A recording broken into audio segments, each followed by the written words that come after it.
Hello and welcome to the Fireside Chat. This is episode 17. It's July 19th. And today we will be talking about side staking and stake splitting and how they can serve as a funding mechanism for Gridcoin, BOINC, and research. And at the same time, they can serve as economic tools for the ecosystem.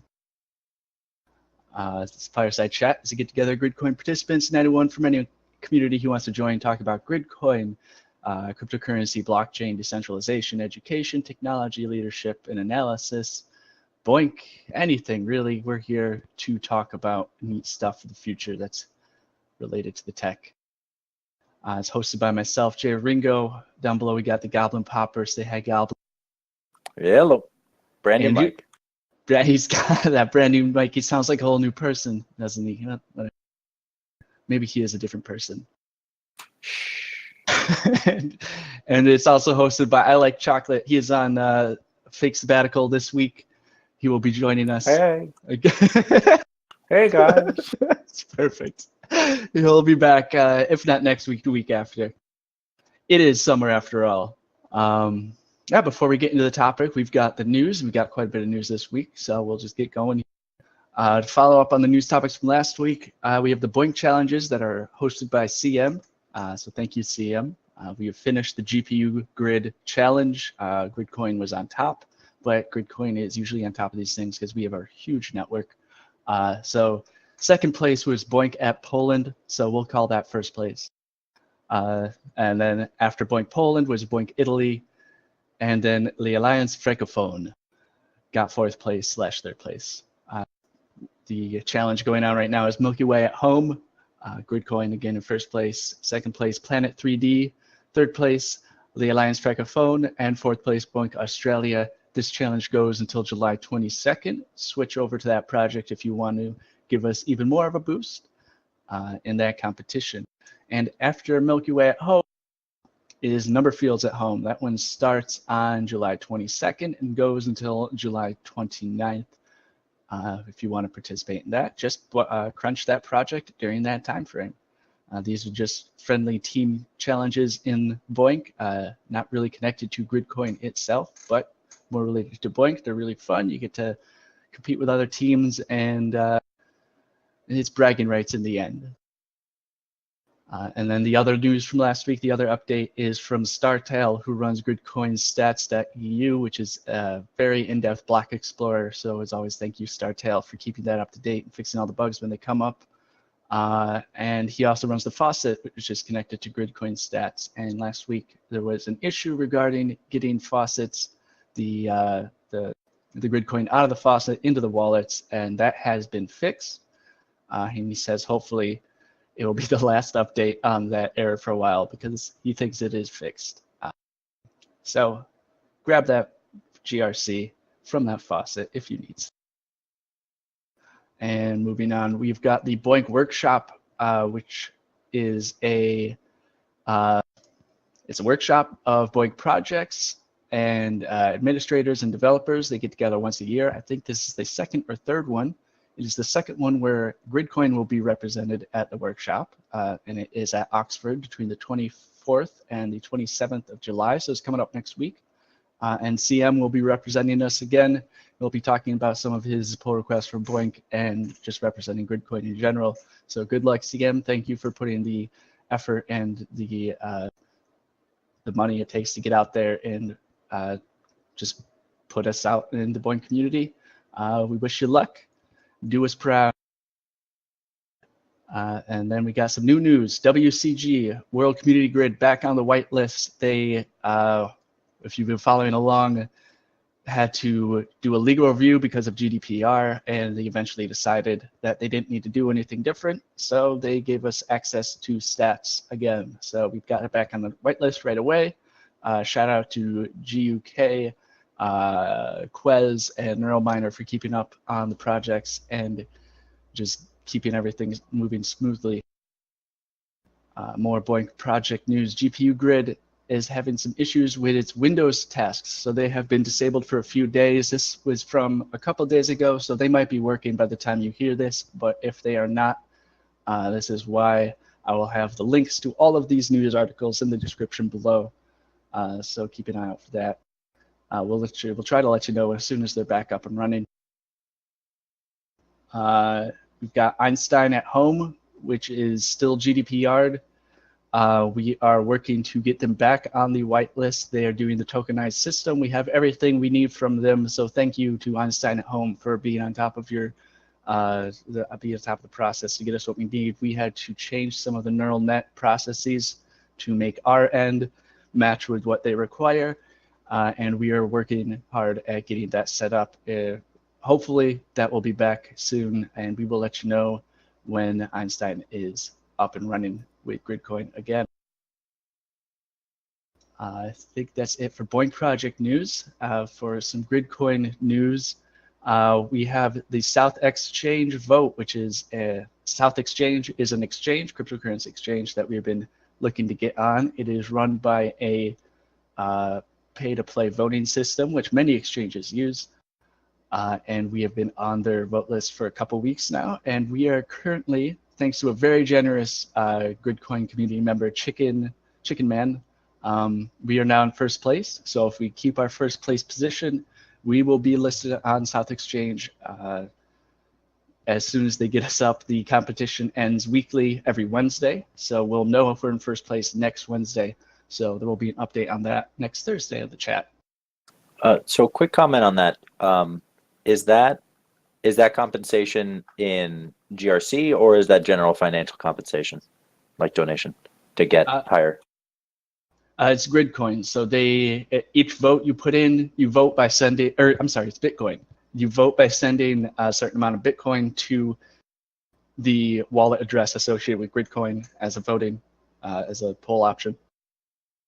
So people sent Bitcoin into that wallet address, and the poll option with the most Bitcoin sent to that address is the winner.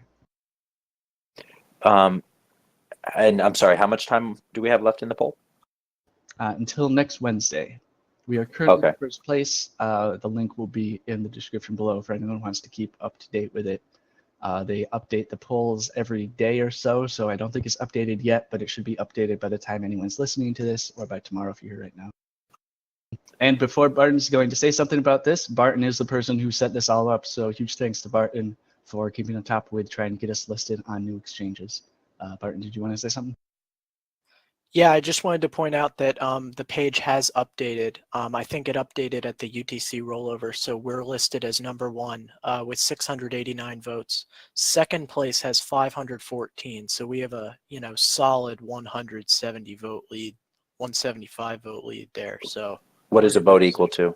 One person or a certain amount of Bitcoin? One vote is 1/1000th of a Bitcoin. So a Satoshi. No. Or whatever it is. Sorry. But okay. It's about $7.50 at the current exchange rate. Gotcha.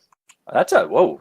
People putting a lot of money in that. So actually, just quick question. In the future, when we have something like that where it's a monetary exchange or monetary voting system, are we going to set up a thing like an escrow account where people can donate for the express purpose that GRC gets transferred on an exchange into whatever crypto is necessary to help fund that? So I feel like a lot of people would be more than willing to donate at least like a fistful of GRC, but asking for Bitcoin is usually a little bit more obnoxious. No, it's definitely a goal we have in mind, and I believe we could get the foundation to even match donations to such an address, and people have been in favor of that in the past. So it's something that I think Jay Ringo and I need to discuss a bit more, but we should see it soon. Cool. Yeah, I agree. I think it's something we should do. It's just a matter of getting it done. It's a lot of work to do. If anyone wants to help out, come on, reach out. We could always enjoy the help. We could always use it. Any more on that?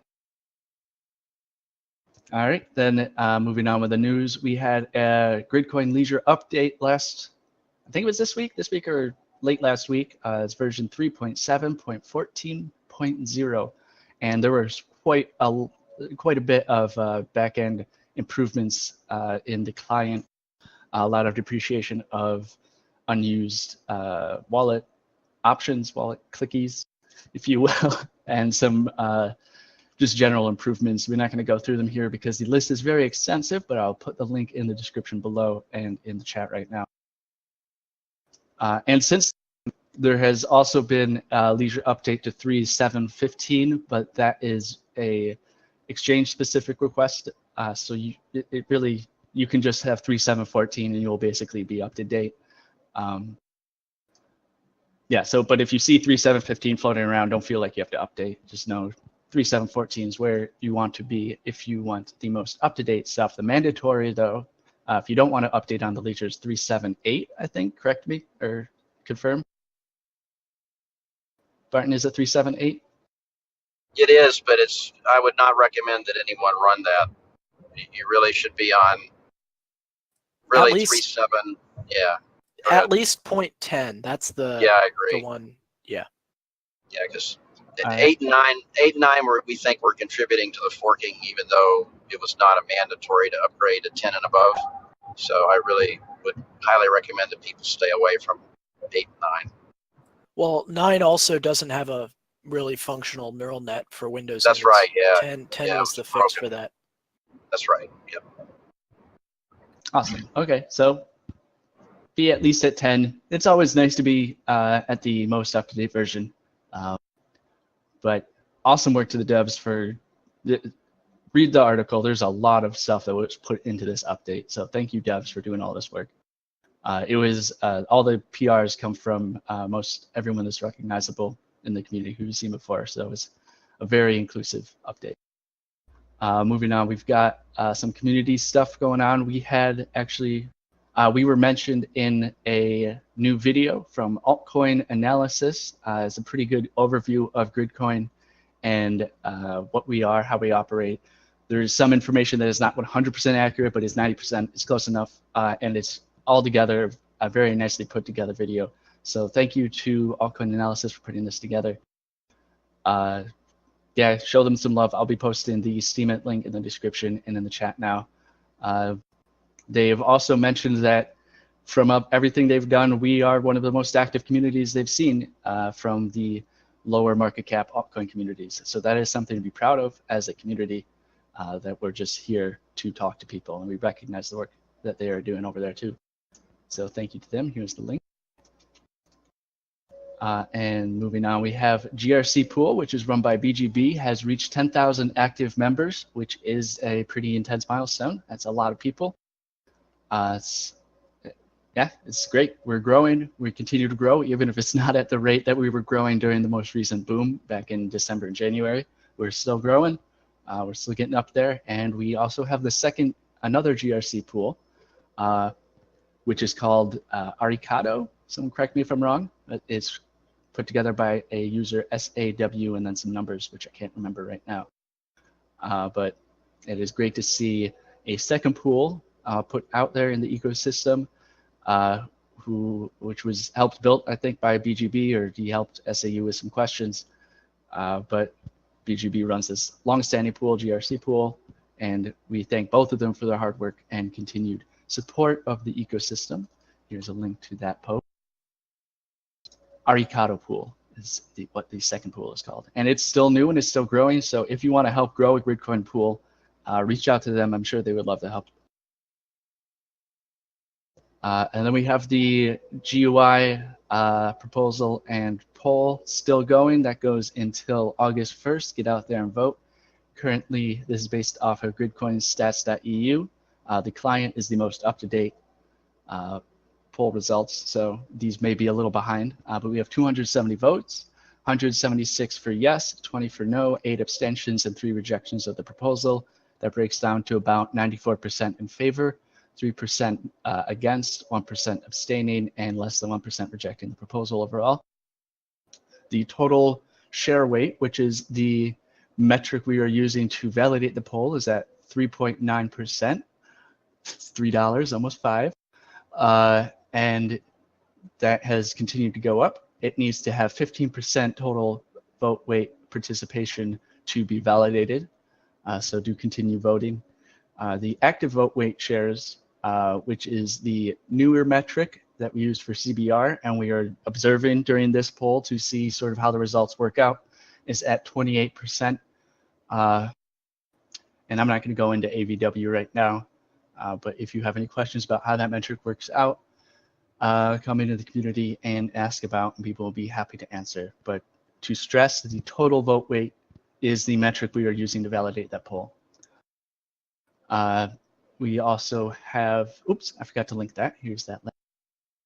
Pythonix has reactivated trading withdrawals and deposits on their exchange. That is great news. They were having some issues, but they have been resolved. So we are now, I think, actively trading on all exchanges that have us listed, except for OpenLedger, which I think is still dealing with some issues they had. So do not use OpenLedger for security purposes. We'll let you know if and when they get their system up and running.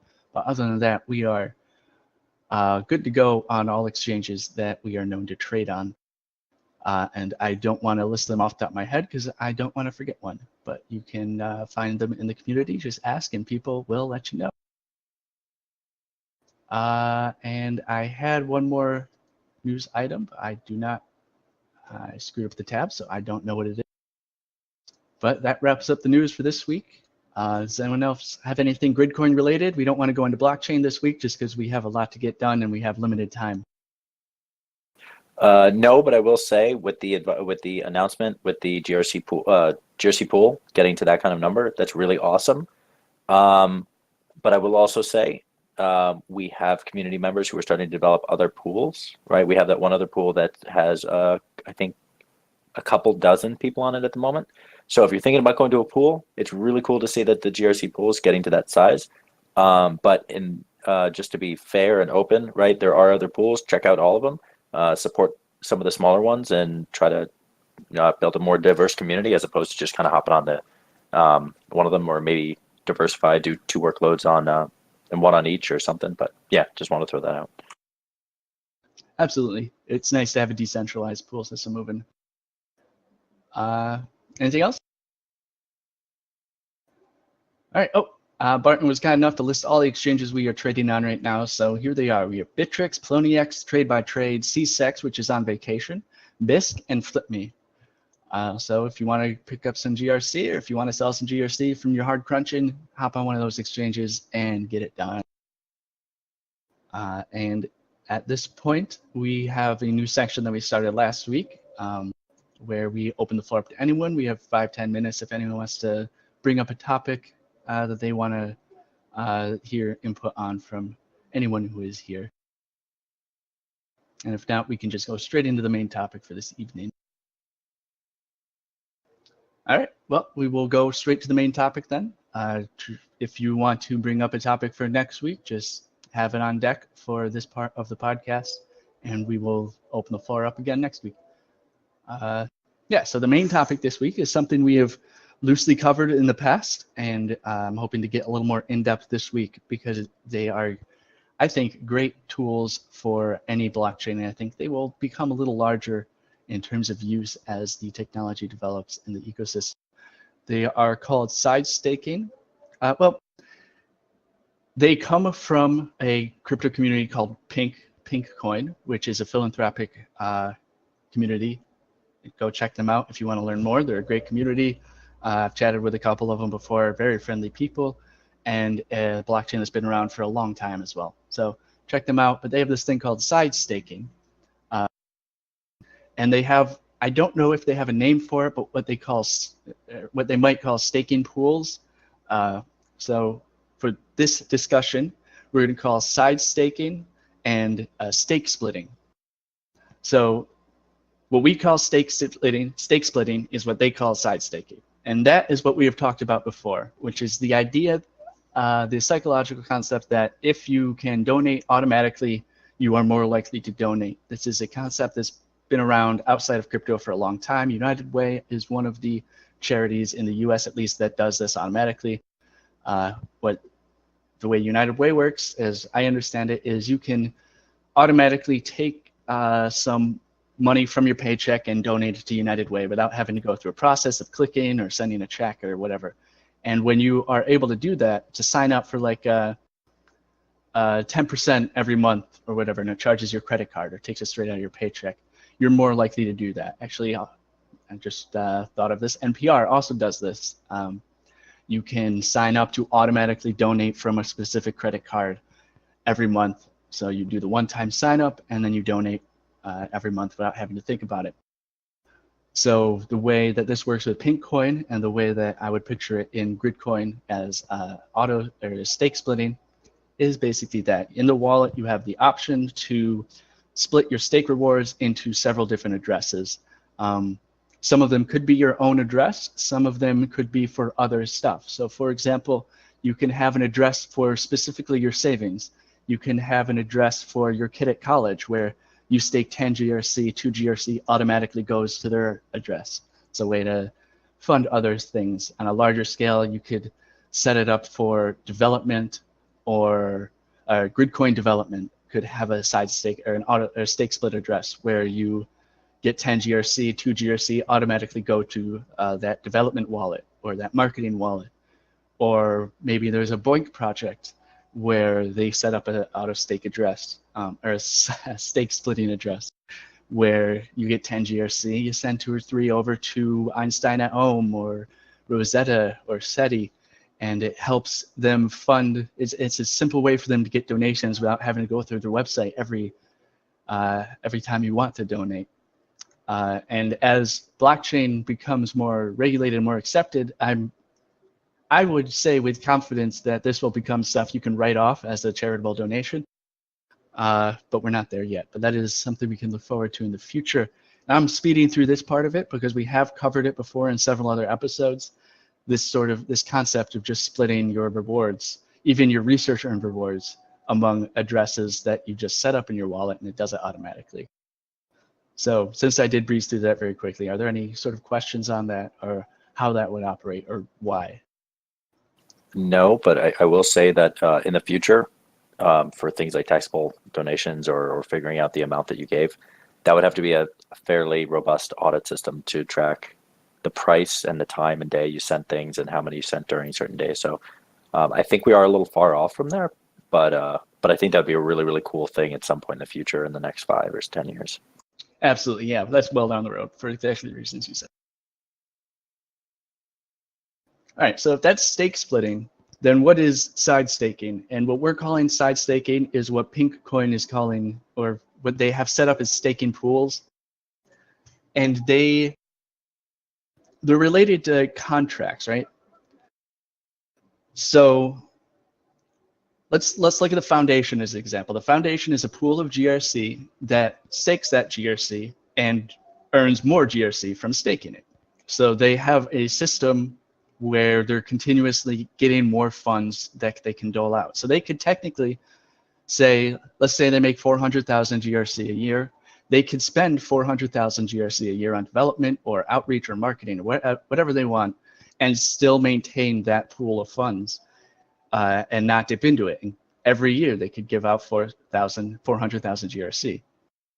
But they can also dip into their funds. So that is the difference between a side stake address and the foundation. The foundation can dip into their funds. With a side stake address, there are a couple ways you could set it up. You could set it up as a specific burn or freeze. Let's go through them one by one. You could set it up as a burn account. So let's say there is a BOINC project or a large project that knows they're going to be running for 10 years or whatever. They have an unlimited amount of data, something like SETI. They can purchase a large sum of GRC or accept donations and put them in a specific address. And when they put them in that address, it essentially burns the coins where they can never be withdrawn from that wallet again. But it's a staking wallet, and all of these stake rewards from that wallet are given to a second wallet for that account that can be spent. So they can use the stake rewards to fund things, and the side stake address is essentially a pool that the more GRC that's put in there, the more they stake, the more rewards they get. And this also helps sort of secure the network.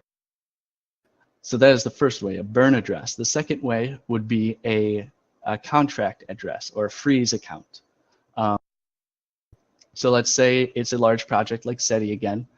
They can set up this address where they buy a bunch of GRC or they accept donations, and it's put into an address that's managed by a contract that says these GRC cannot be withdrawn for X time period, say 5 years.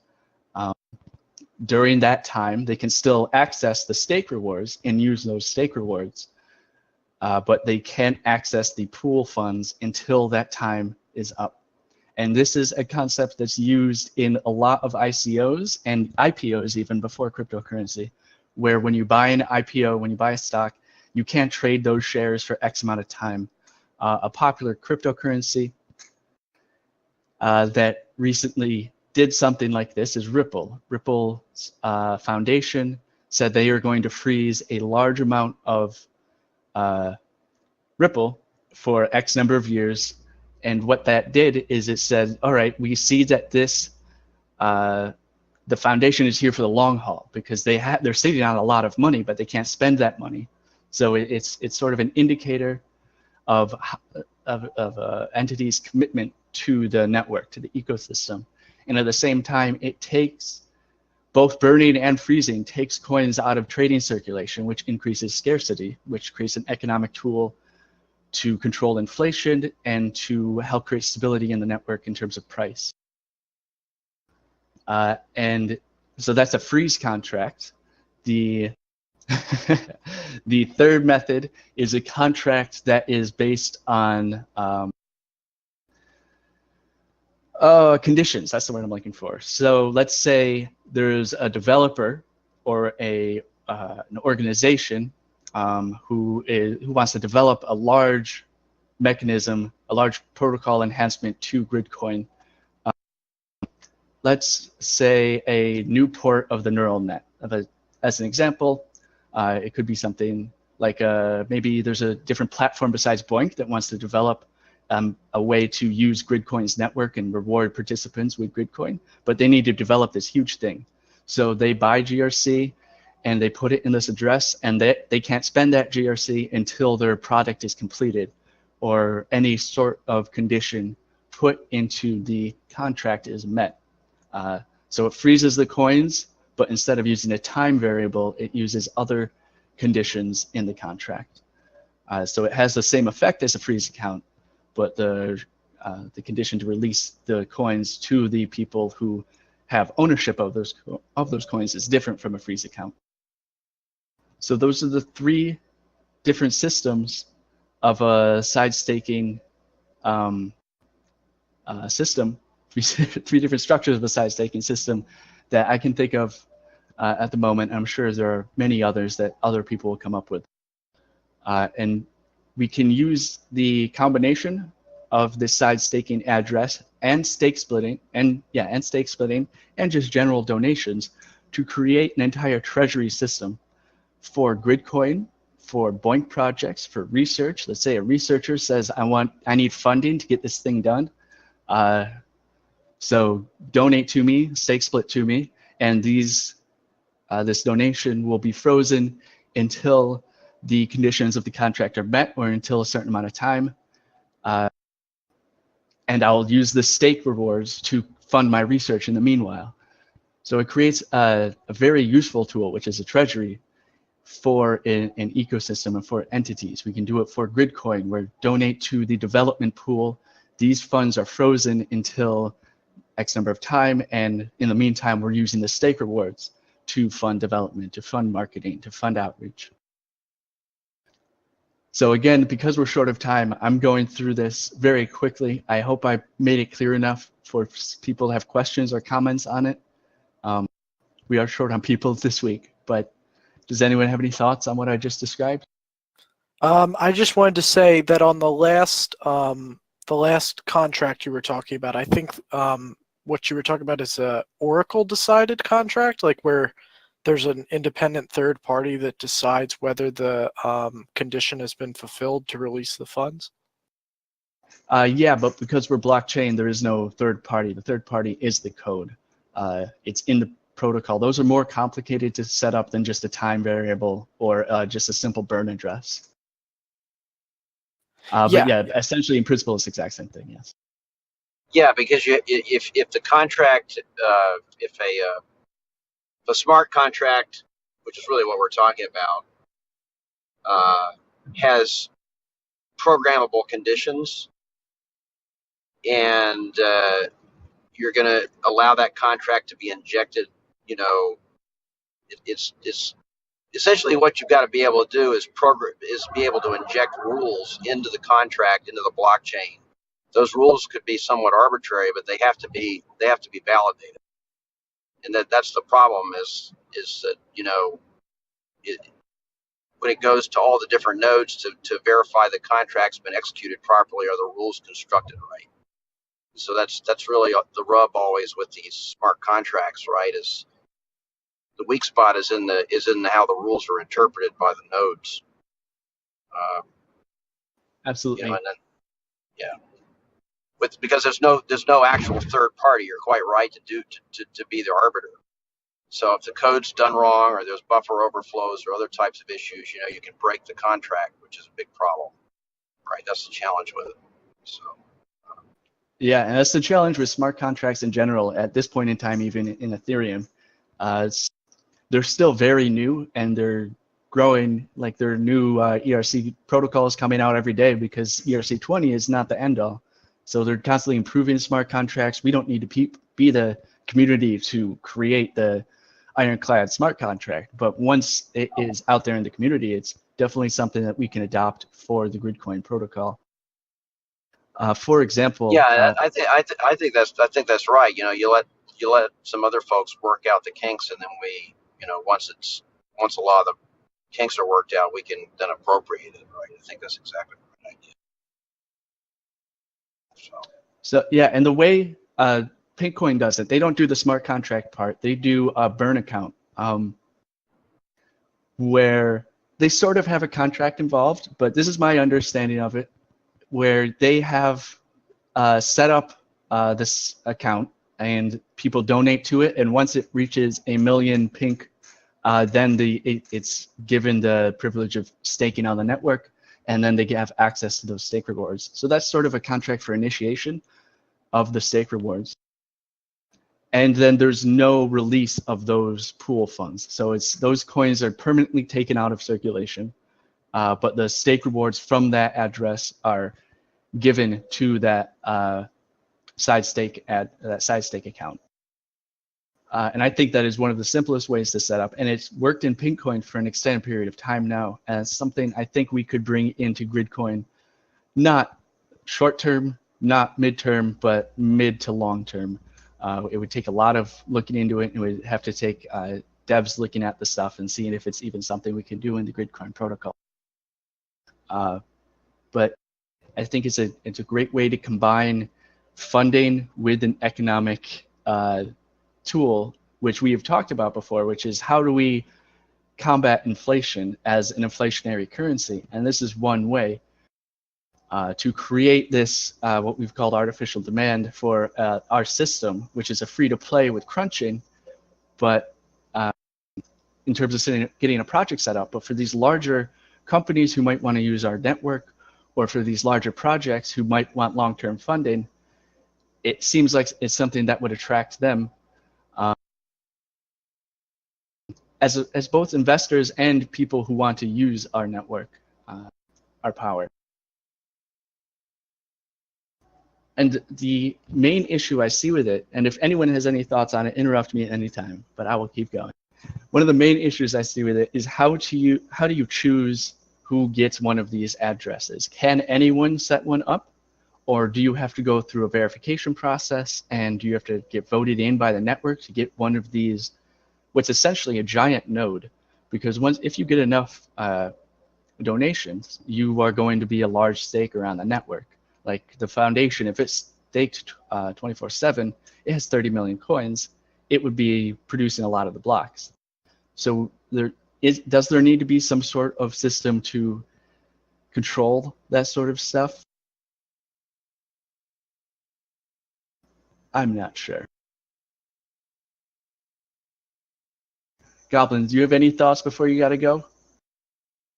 No, this is it's hard for me to contribute to this conversation because technologically some of this stuff is a little over my head. But yeah, I agree. Well said. Well, so yeah, we're short on people this week. I wish we had more for more feedback, but that is the essential. I wonder if we could put limits so that you could grow up to a certain size, and then to go beyond that, you would have to be approved by the community as sort of a middle ground approach. I'm just hesitant to, making everything subject to literally approval by the community makes it, it's a lot. The time involved in that is really long, right?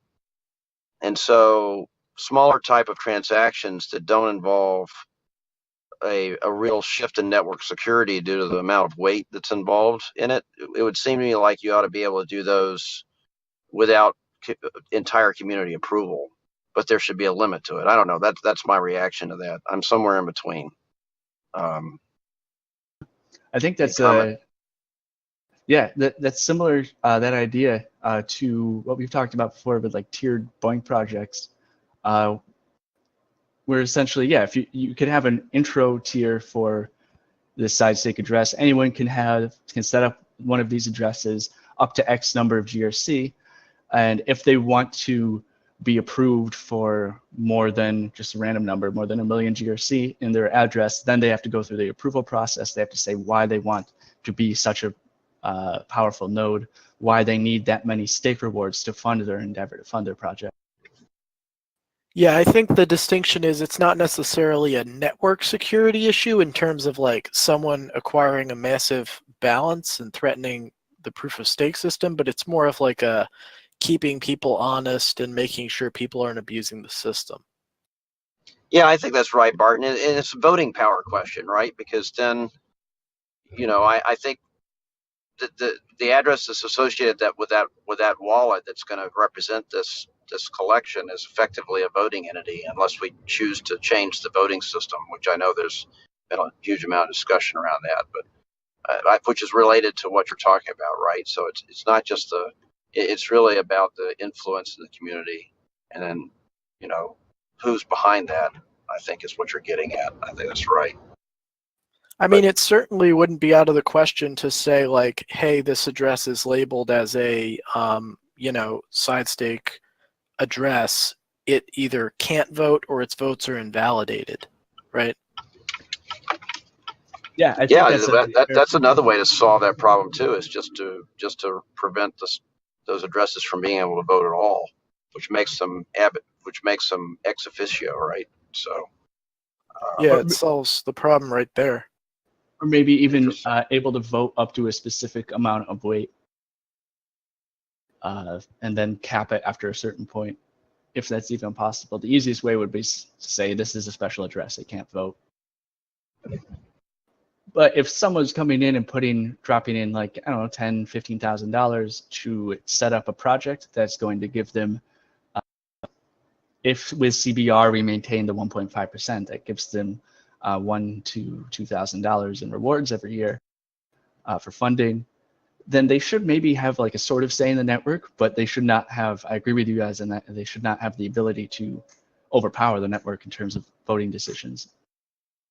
There's also the issue of if I create a new project and I have this big side stake to it, maybe as a network, we shouldn't allow them to vote on their own polls, like their whitelisting.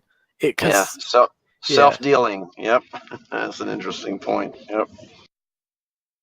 Because then you could effectively buy your own vote. You'd be a candidate for whitelisting, but you could buy your way into the whitelist, which would be kind of bad.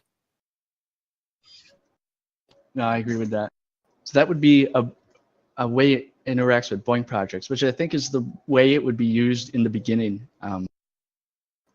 But that's also why I think if it's a BOINC project like that, to get an address to fund a larger project, it kind of, I'm torn, right? Should these addresses have to be voted in should they be like a privilege to have this type of address, to set up this project that gets funded through this system?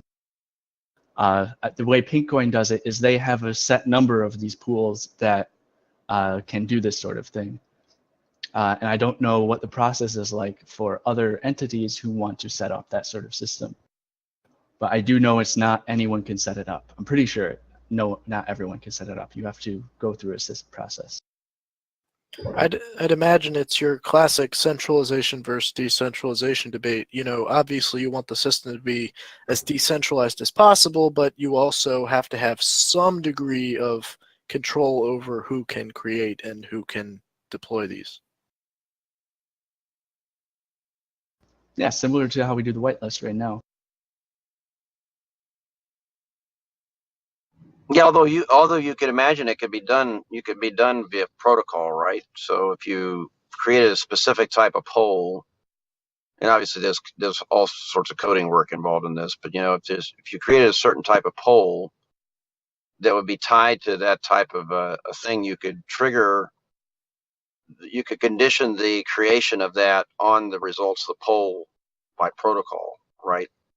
So I mean, Yeah, certainly. you could sort of get rid of the human element of centralization in that, but you know, somebody's got to come up with the protocol and debug it. You know, which is, you know, you're sort of playing a shell game with the issues a bit, but it's It's a interesting. different kind of centralization, but you know. It is. So whether there's some centralization in people or whether there's some centralization in regards to who constructed and implemented the code that enforces the protocol itself, right? I mean, Yeah, it's exactly. kind of unavoidable. Yeah. So what pilot system I see this working with, get out your bingo card button, is microgrid, which we've been talking about for a while now, which would be a Gridcoin run BOINC project, which focuses on research or data entities that don't have enough data to really set up their own BOINC project and then get them whitelisted and then have them run for an extended time on the Gridcoin network, because we'd go through their work units very quickly. So microgrid would collect all this data, and microgrid would be the project that runs for an extended period of time. Now, to set up this BOINC project essentially takes funding. So if it were possible to first present microgrid to the larger community, get feedback on that, and then approve that project for whitelisting, and then set up a side staking donation address for that project, then we use the stake rewards to fund the server costs, the personnel costs, and everything that is required to run a project like that. It might be a decent proof of concept without having to, that's completely inside the Gridcoin community. So if something goes wrong, we're not hurting someone who has come to us to set up this system. We're hurting ourselves, right? But I think it would be a great way to try to fund something like microgrid in the end. Well, not like saying that's a bad idea, because I think that is definitely a very, very good use case. The best kind of pilot program, at least, you know, in the very beginning, might just be simple things like side staking towards faucets, because, you know, it's certainly a problem in, you know, every crypto community, is that faucets are depleted rapidly, and it's hard to keep faucets funded, whether it be through donations, through advertisements, what have you. It's hard to keep the faucet topped up and matching the rate that it's being withdrawn. So it would certainly be an easy way to see whether, you know, is side staking replenishing the faucet at a fast enough rate? Is this sustainable? And I think that might be an even easier use case, because it doesn't get into the whole complex stuff of, you know, server costs, personnel. That's all very complicated stuff, versus a faucet's kind of like, you have inputs, you have outputs. Is there a net gain or a net loss? I think that's a great idea. And that would also be a great proof of concept for stake splitting on the Gridcoin network. We just ask people to split, like, I don't know, 1% of their income to a faucet side stake address, which then you see how much GRC it needs to fund the withdrawal of GRC from their stake rewards. Yeah, I think you're right on that. Jim, do you know, or Barton, do you know how hard it would be to code just the stake splitting part of it, or how Dream how dreamy is this concept, both stake splitting and side staking when it comes to implementation? If you did something, if you did a simple use case like Barton was suggesting, I don't think it's a horribly difficult lift. I mean, it's not simple. None of this is simple, but I don't think it's terribly complicated. Certainly the more complicated type of use cases that we're talking about, smart contracts or something similar to that is much harder. And we're not even ready to start talking about that. But, I like Martin's idea of doing something, starting with a really simple use case like donation to faucets or things like that, which I think would be easier. Martin, you have any comments to add to that? No, I just found it funny how you took a deep breath before you answered that. That was, I think that was a good answer. The complexity would definitely scale up with the use cases, and with a lot of that high-end stuff with the smart contracts, the code just isn't there, so it kind of has to be built from the ground up. And the simple stuff is, it's still a lot of work, but compared to the other stuff, significantly less. Okay, maybe it's something to think about making a bounty for in the future, to add on the list of to-dos for bounties. Yeah, man. I think a bounty approach to this would be a very good idea. The problem is, of course, sizing the bounty to be attractive to somebody, or even doing the solicitation, letting someone do a reverse solicitation for bounty, let someone volunteer an amount they would do it for, and then see if that's acceptable to the community. Right? That's another idea too. Which we've done that before as well. So awesome. We'll write it down, see if it goes anywhere. And for this question, I wish Goblin was still here, but the economics part of it, Jim, we've talked about this a little bit, about the problem we have in inflation. So there's the technical part of it, and then there's the economics part of it, about this account being a burn address or a frozen GRC address. Do you think that's an approach that might work to this sort of issue with inflation we have with GRC as we move forward, while also maintaining our free-to-play ethos when it comes to setting up a BOINC project or getting crunching done? I think it certainly helps, because I think it adds an additional degree of freedom to, without us having to actually, mint more coins to support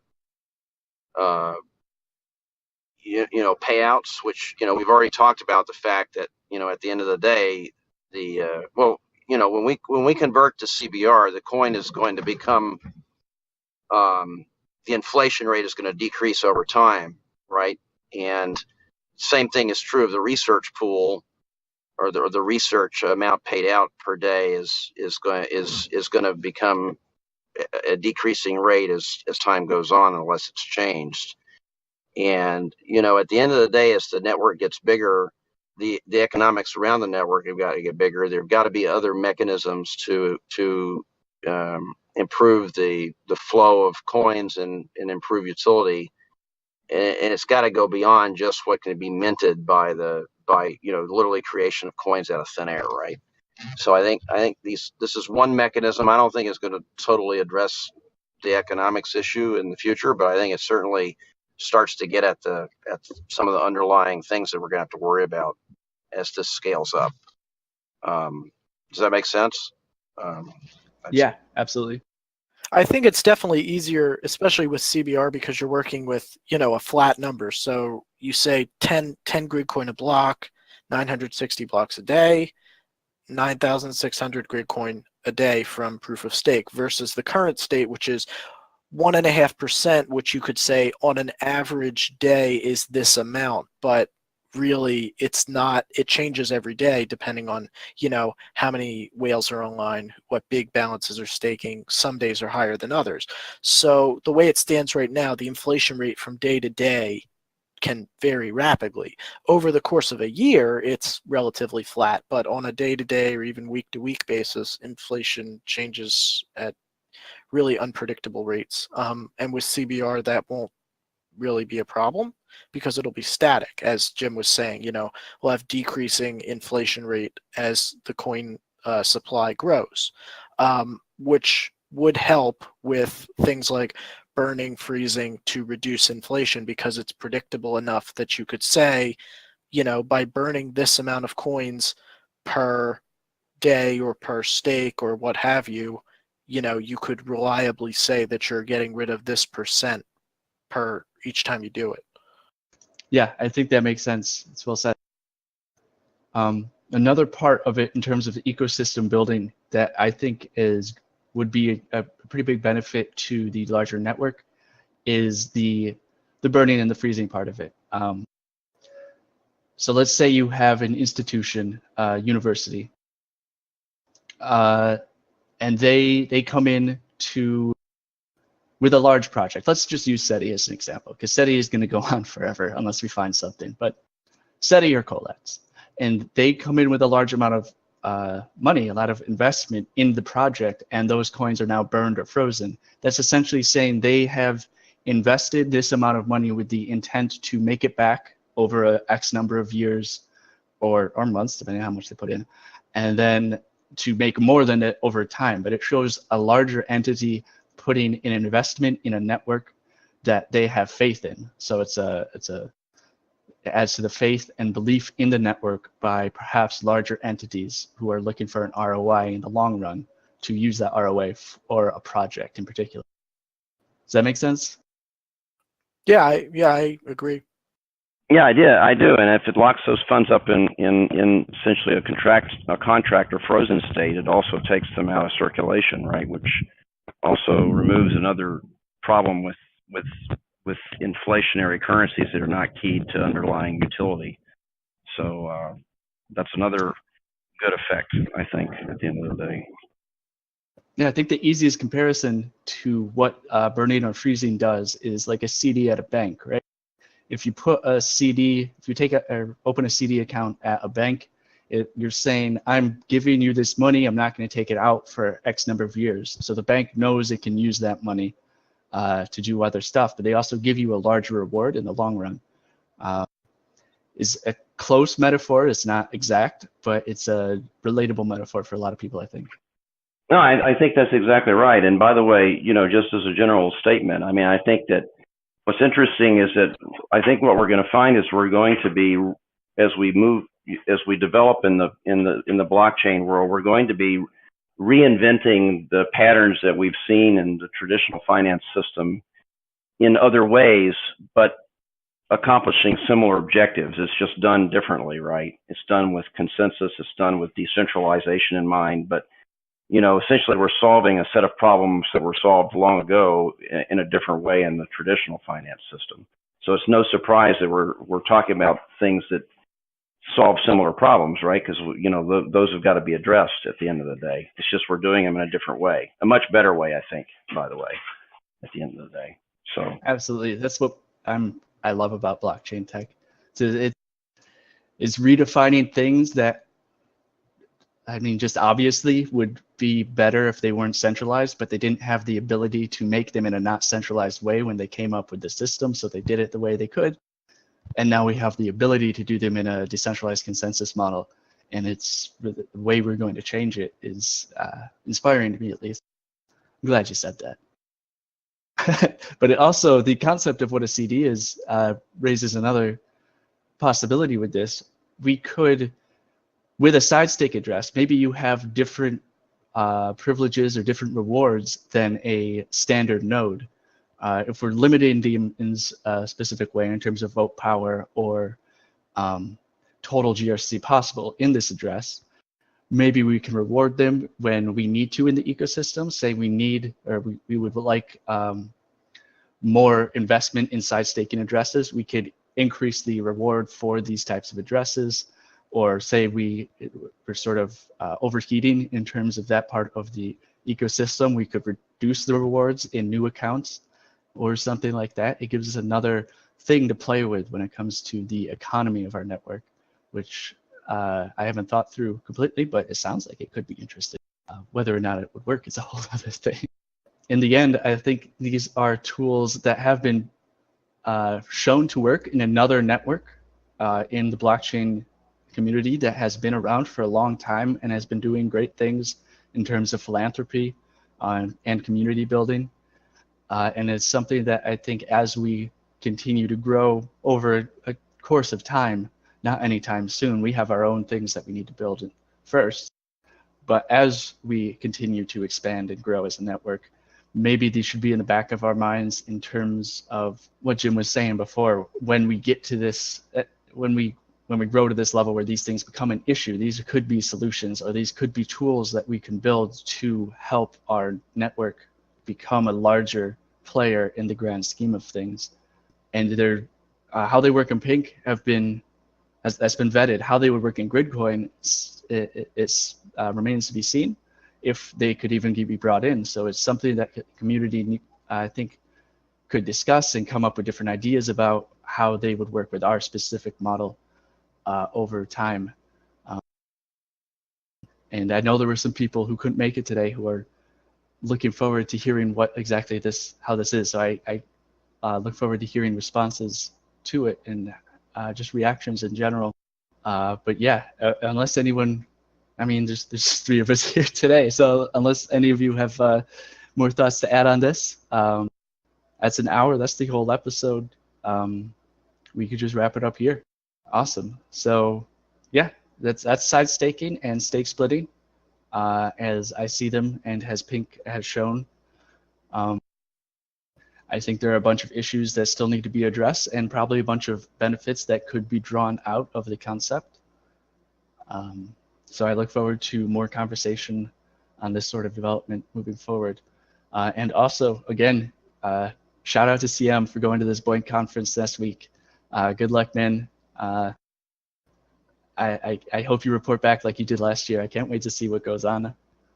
They're doing some cool stuff in terms of development on their end. So I expect this year is going to be a blast, and you're going to have some great conversations with some really interesting people. Other than that, we'll wrap it up. Thank you for listening. Thank you for coming and participating. We will see you next week, Thursday, 8 p.m. Eastern, midnight UTC on the Gridcoin Discord server. And we don't know what the topic will be, but we will know by next week. Have a great weekend, everyone.